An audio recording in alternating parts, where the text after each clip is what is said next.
So, I did not plan to do this as late as I did, um, but I am. Stuff happened. Look, I started going back to work. Everything got crazy, and yeah. So, but this is, I guess my overview or something, or I don't know, of Scooby Doo Mystery Incorporated. So, for those of you who don't know, Scooby Doo Mystery Incorporated is a Scooby Doo cartoon that ran, I believe, from 2011 to 2013. Um, and it is amazing. It is great. It is fantastic. It is the best Scooby Doo series I've ever seen. And I did reaction to that. Um, and they're on my channel if you haven't already seen it, but I'm sure if you're here, you already have. Um, so yeah.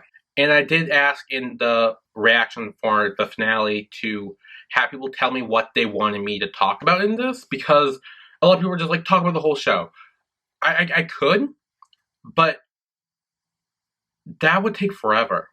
Like, there's so much good stuff about the show, and I can't talk about all of it in one video. Like, unless the video would be like a couple hours long, and I'm gonna try not to do that. Some people did ask me like specific things they want me to talk about, and I will recap that. Just know Scooby Doo Mystery Incorporated as a whole is amazing. It's fantastic. It's great.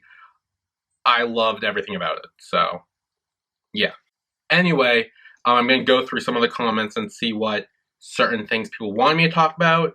And, yeah. Also, spoilers. Spoilers for Scooby-Doo Mystery Incorporated. If you have not seen the whole series, go watch that now. Yeah, because there will be spoilers.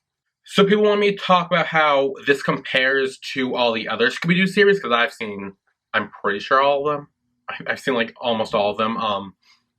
So how this compares is that it's the best one. I'll just say that. And I think the reason for that is, and I feel like this goes without saying if you've seen it, is that it's continuous. Each episode connects with the previous ones, and if you watch one out of order or you miss one, then you're screwed because you'll miss something and you'll be confused and you'll go back and restart.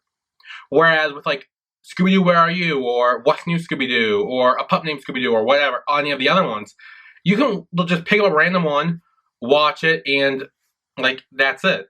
So I think that the fact that this had a continuous plot throughout the whole show was amazing. And not only that it had a continuous plot, but was a good plot and a good mystery while staying true to the original Scooby-Doo format with they're the monster, the gang needs to solve it, and they unmask it, and that's who it is. They stuck with that format each episode too as well. But also gave it a little twist with, in the first episode, the locket. And in the second episode, Mystery stole the engine, or what was that the second episode, I think? I don't know.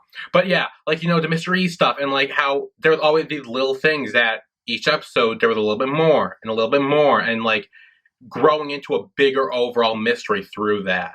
And I think that was really cool, and I love how they did that. Who was my favorite characters was, there were a lot of good characters. Aside from the, like, main five, who I love all of them, aside from them, like, even some of the side characters were great. Marcy, love her. Cassidy, love her. Sheriff Stone, loved him. Mayor Nettles, loved her. There were so many other good ones. Like, even the new characters who they created in this world and we kept seeing over and over again were great. They were so good, and I feel like no character was really just two-dimensional. Like, even like Sheriff Stone, for example, like they could have easily just made him just a police officer, just like who hates the kids, which he is. But also, when he needs help with like the aliens and the Dead Justice, like he went to them for help and he asked them for help. So we know that he doesn't really hate the like mystery Inc. He acts like he does, but I don't think he really does. Like, he does definitely care about them. And Marcy, the first real time we saw Marcy, she was the villain. She was a monster. She was the enemy. And then find out her and Velma become best friends, and in the alternate timeline, girlfriends. Like, that's incredible. I never would have put it together. That is crazy. And before people correct me and all, yes, I know we saw Marcy like twice before the Manticore episode. But like, yeah, but she was like in it for like a second. But like her first main appearance was the Manticore episode. Just before anyone bites my head off about that. Then some of my favorite episodes were ones that focused entirely on the overall mystery. I think one of the first ones to do that was the one with little gremlin Danny Darrow. Like that whole episode where they literally seeked out the mansion because they were trying to focus on that mystery. And which also introduced the planispheric disc, which obviously we know plays a bigger part later on. A few other episodes I loved were The Freak of Crystal Cove. That one, which was the season 1 finale, was amazing and also heartbreaking at the same time. With Fred's dad being the villain and having him not even be his biological father, someone who he kidnapped from his birth parents. And then having Shaggy and Scooby be sent away and Fred leaving to find his real parents. Like, the gang breaking up and Pericles having 2 of the planispheric discs. Like, that whole cliffhanger finale was, again, amazing and awful all at the same time. But it was great. And then, of course, the last few episodes of the series with the whole, like, build up to the Come Undone and everything about that, where everything resets and it's a world without any of the evil entities or the Anunnakis or ghosts or monsters or mysteries or anything like that, was great. And I'm not a big fan of like those kind of ending, like, you know, when it's like, oh, it all ended up just being a dream or something like that. I'm not a big fan of those. But I think in this particular case, it was really well done and it made sense too. Because keep in mind, if they didn't reset it, then all the people that was eaten and stuff, or who died, would have stayed dead. Like, there would have been no one left in town. Like, you know, so they had to reset it. There was no other way around it, you know? So I'm like, that made sense. And I like that they did that. And there's someone else who asked, do I wish there were more seasons? Now, if you asked me this right after I finished season 2, or I guess the series finale, I would have said no. I would have said it was a great ending. It wrapped up very nicely. And I don't think it needed more. However, I don't know if someone commented this to me or if I watched a video about it or something. I don't know. But I did hear that they were originally going to have another season, but then it got canceled. And that the third season was also going to have another overarching mystery and more like a different overarching mystery, but still similar to Mystery Incorporated, you know? So if that was the case, I would have said, hell yeah, give me that. But I guess it got canceled and it never happened, which now I'm upset by. So yes, I would like more seasons if they were going to continue the whole overarching mystery type deal. But obviously that did not happen. Though, then again, keep in mind, like, if they end up just, like, saying, hey, does anyone want a season 3? Like, years later, hell, I'll still fucking watch. Are you kidding me? Like, absolutely. Like, I'm just saying. Like, it's never too late. I'd still watch one. And I'm sure everyone watching this would too, right? Like, I'm just saying. I'd watch it. Which character development were you most impressed by? Ooh.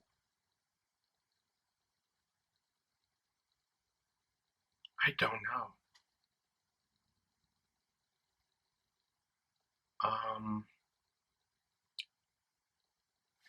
Character development. I mean, there are a lot of good ones. I mean, from Fred being, like, obsessed with traps to slowly understanding his feelings for Daphne and working towards that relationship, that was good. Daphne being, like, overly obsessed with Fred and then kind of, like, after their breakup at the end of season 1 and then her, like, kind of being more independent after that, but still wanting to be with Fred, that was good too. And then Velma, from desperately trying to make her relationship with Shaggy work to not having that relationship at all and learning how monsters aren't just people in costumes, how spirits and this evil entity is real, and her having to realize that. Like, that was good too. Scooby and Shaggy pretty much stay the same though. Though they did get Courage at the end. They got Courage at the very end, which was great character development for them. It was little, it was small, but it was still good, and I like that. I talked about like Marcy, like I talked about hers a little bit, from being like just an antagonist to a substitute member of the gang. Like that's huge. So hers was also really good. Another one is Cassidy. Um, when we first met her as Angel, we thought she was just some like record DJ girl who was cool. Then to find out that she's working with Mr. E. Then for her to ditch E and help the gang, and then to have her sacrifice herself for them. Like that. That was also one of my favorites too. So either her or Marcy, one of them, like, yeah. And there are plenty of others too. I could go on, but I don't want this video to be too long. What are my opinions on the darker and more mature themes of this show? I loved it. I loved it. I can't express enough how much I love that. I love how a kids show that's meant for kids and is on Cartoon Network, which is a network for kids, can apply and appeal to adults too, or like teenagers or whoever. Because having the darker aspects and the mature aspects of it is so interesting to me. And especially being Scooby-Doo, which is a classic in like everyone's childhood and everything, and to have them go down this darker path and like in this series is it can be uncomfortable, but also good. Like I really enjoy stuff like that. I like when kids shows go dark or go mature, and it's not just all like goofy, silly, bright colors and like, you know, kid stuff or whatever. It's real, or not real, but you know what I mean. I just love that feeling. I love watching it. And there are other cartoons that do that too, like Steven Universe. That entire show. It's like, it looks goofy and childish on the outside, but on the inside, it's about like trauma and going through all this shit. And Avatar: The Last Airbender is another one, and Korra too. Like there's so like I love kids shows that aren't afraid to go dark or to go mature, because it really respects their audience, I feel. Because it's not just them, you know, having this like goofy story and having it be funny and all that. It's making the audience watch and think and feel, and I just love that. Did I enjoy the sci-fi, what did this say? Sci-fi intergalactic supernatural elements of the show. Yes, I did. I like that played a part in it. I liked that it wasn't just some man or woman controlling all this. I liked how it was an evil entity, how it was a actual, like, intergalactic being. I liked that it wasn't how it always was. Some people asked about what I thought going into the show, and how afterwards watching it, how like they compare and contrast. So I didn't know that there was an overall like mystery and story to it. That's one of the things people told me about before I started reacting to it and watching it, which got me into it too. Because I'm like, because I love Scooby-Doo, and having it be something I could react to and watch like continuously with a plot definitely got my attention. I did not realize how dark it was going to be. I did not realize they would kill off characters like Ed Machine, Cassie Williams, Marcy, and everyone else who got eaten by evil entity Pericles at the end. Like, I did not realize it was going to be that dark. And I didn't realize it was going to be that, like, intense and, like, that feely. Like I knew if anything happened to, like, the Core 5 and shit, like, I knew if anything happened to them, the gang, like, I would have been upset, because they're, like, from my childhood, and, like, you know, I'm already connected to them. But, like, Cassie dying or Marcy dying, they hit hard. And, like, I cried when Marcy died, and I was, like, and I think I cried after I recorded my reaction to when Cassie died. But I did cry when Cassie died, too. Or maybe I cried on screen. I don't remember. But, yeah, like, I did cry, and I did feel connected to those characters who we just met. And they weren't even in every episode, too. They were in, like, Marcy was probably in, like, I want to say 10 episodes? And, like, Cassie was kind of in more, too. But, like, I didn't expect to get so attached to characters who weren't part of the Mystery Incorporated. I did not expect a lot of the like big plot twists with how there are millions of other mystery gangs in the past and how all of them are corrupted by the evil entity and like all that. So I didn't expect any of that, but I loved it nonetheless. Then someone asked about the romances in the show. Yeah, so I will break down as many as I can think of. Because I didn't write any of the list down of who were in the couple and everything, but I do know some off the top of my head. So what I really liked but didn't expect was Sheriff Stone and Mayor Nettles. That was a real fun relationship to watch. Especially because I think he kept forgetting her name. And I forget what scene it was, but he like called her like Mary or something, and she's just like, no, my name's Janet. And I don't know, that was just funny to me. Like they're a really cute couple, especially since when they first met at the beginning of season 2. Like Sheriff Stone was mad at her because he was supposed to be mayor. So that was a really cute relationship. Another one that's adorable that I love is Scooby and Nova. That was so that's the definition of puppy love right there. That was great. Like I don't feel like I need to say more. And then when Noah fucking fell out of the helicopter and then got possessed by the Anunnaki and all that shit started happening to her, I was freaking out. Now to I think the most controversial relationship of the series, Velma and Shaggy.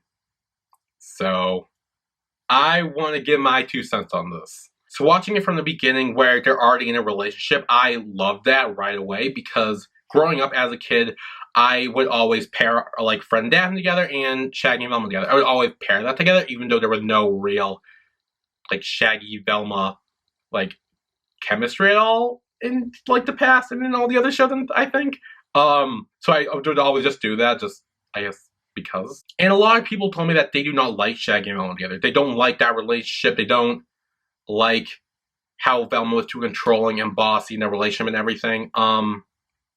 And I will now give my 2 cents on that relationship. So I did actually go back and rewatch the show. I'm not sure if I mentioned that. To like just get a refresher for everything. And watching it again, I definitely see why people don't like Shaggy and Velma together. And a lot of people seem to blame Velma for that. They say that she's too bossy and too controlling, which I guess is fair. And I do agree with that. But to play devil's advocate real quick, I do want to say how I don't think Velma wanted to keep their relationship a secret. I think that Shaggy wanted to keep it a secret from Scooby and everyone else, and Velma didn't want to. So I feel like part of her wanting to control Shaggy and control that relationship was because since they had to keep the secret, Velma kind of felt like she had no say in the relationship or had no control in it. So by her over-controlling it, it was kind of her way of, I guess, feeling like she had a say, you know? Which obviously I don't think was good that she was too over-controlling. Also, let's call spade a spade here. Shaggy did not want to be in that relationship at all. He did not want to be dating Velma at all.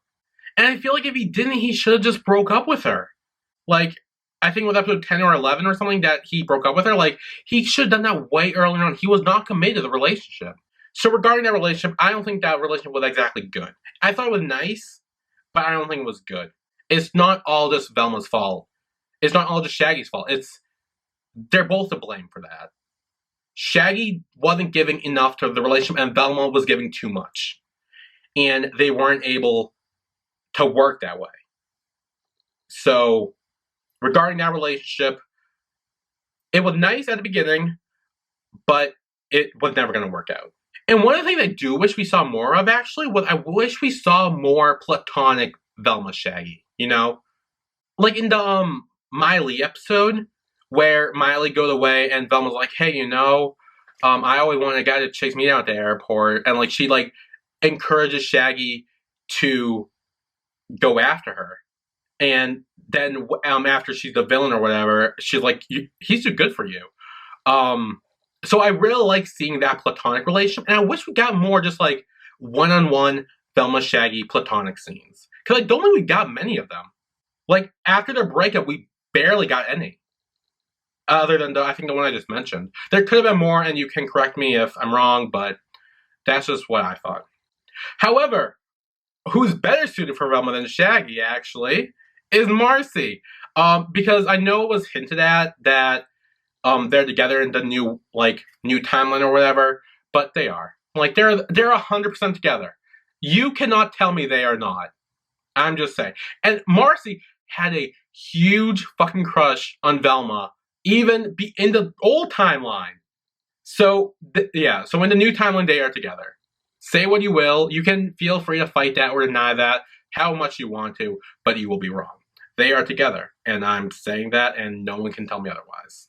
But then my favorite couple, which if you watch my reaction, there should be no surprise, is Fred and Daphne. Fred and Daphne are iconic. They are classic. Like, Fred and Daphne are, like, have literally been together for, like, 80 years. Like, in all the shows, there's always the little Fred-Daphne thing. And I love it. It's so good. And I love how in this series, Daphne's completely in love with Fred, and Fred kind of just, like, doesn't really think of her at all. Though we know he feels something deep down, he just doesn't know how to deal with his feelings. And then they get engaged, which I did not expect, but still happened, and I still liked. But then obviously they have to break up at the end of season 1, which is when Daphne starts dating Taylor Lautner. But then he becomes a villain, so she joins the gang again. And she doesn't just like jump back to, hey, I'm in love with Fred again. It's he hurt me in a way where I'm still trying to heal from that. And I like how she took the time to be more by herself, and the roles were kind of reversed, where Fred was so in love with Daphne, and Daphne kind of just wanted to like be friends and take it slow for a little bit. And then obviously at the end they get together, which is great, and I love it. Because, again, they're iconic, they are classic. Like, you can't not love them. And I know there are some people who don't, but still, I do. So, yeah. Also, someone asked about all the references to past Scooby-Doo shows, and I'm sure I missed some, but I noticed a lot. I picked out a lot. One of my favorite ones was Flim Flam and the Scrappy little scene with Fred and Daphne, where Daphne's like, hey, look, Flim Flam, like, isn't he in jail or something? And Fred's like, I wasn't there for that because he wasn't in 13 Ghosts of Scooby-Doo when Daphne and Flim Flam met. And then the Scrappy one, where Fred's like, no, don't look, we promised never to talk about that. Which is obviously a reference to the Scooby-Doo live-action movie, where Scrappy's the villain. Also, the Lunar Ghost is in the background, and I forget which episode it was, but I pointed that out. And maybe, was it the first episode?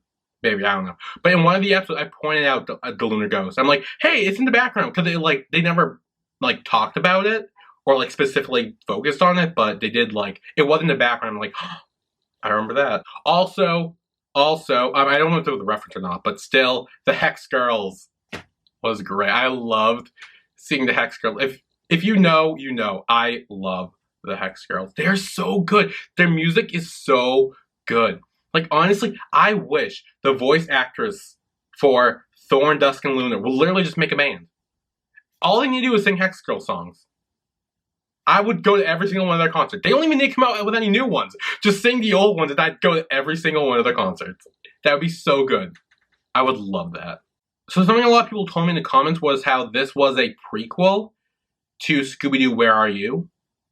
Because of the laugh track at the end, which, if you've seen Scooby-Doo, Where Are You? You know that every time they make a joke, there's a laugh track sound. But then I think some people said, how was it a prequel if all the monsters, like the Creeper or Charlie the Robot and a bunch of other ones, were already in the museum? Which means they've already solved those mysteries. Yeah, so I don't really know if it was a prequel or not. Yeah, some people, like, there was some, like, back and forth. Some people were saying yes it was, some people were saying no it wasn't. I'm not really 100% sure. But if it was, that's really cool, if it was. And if it wasn't, then it was still really cool that they had a laugh track at the end, because it was like a classic, or maybe it was just a nod to all the Scooby-Doo Where Are You fans. So, yeah. Another thing that I didn't actually notice while watching it the first time, but I think someone commented on this, how they answered the question to why Scooby talks is because he is a descendant of the Anunnaki. Which I thought was really cool, because I have never in my entire life asked myself, why does Scooby talk? I never once asked that question. So the fact that they were able to answer that without even me having to ask it was great. And I love that. Also, something I would have loved to see, but I also would have hated to see too, is I would have loved to see the next generation of Mystery Incorporated with our Mystery Incorporated as like adults and stuff corrupted by the evil entity. Like, can you imagine if that was to happen? Like, where Scooby and Shaggy, Velma, Daphne, Fred, all of them are like evil and like villainous? Could you imagine that? That would be so like messed up in so many ways, but I still would have loved to see that. That would have blew my mind. Because if you think back to when the flashback to when Pericles and Ricky first met, like Pericles was just an innocent bird. And then he broke his wing or whatever, and Ricky nursed him back to health and then let him fly away. But then he came back and they became friends, and they were so innocent and so pure back then. And then to see what they became, like, that's crazy. Like, imagine if that was to happen to our Mystery Incorporated. Could you imagine that? That would be so, like,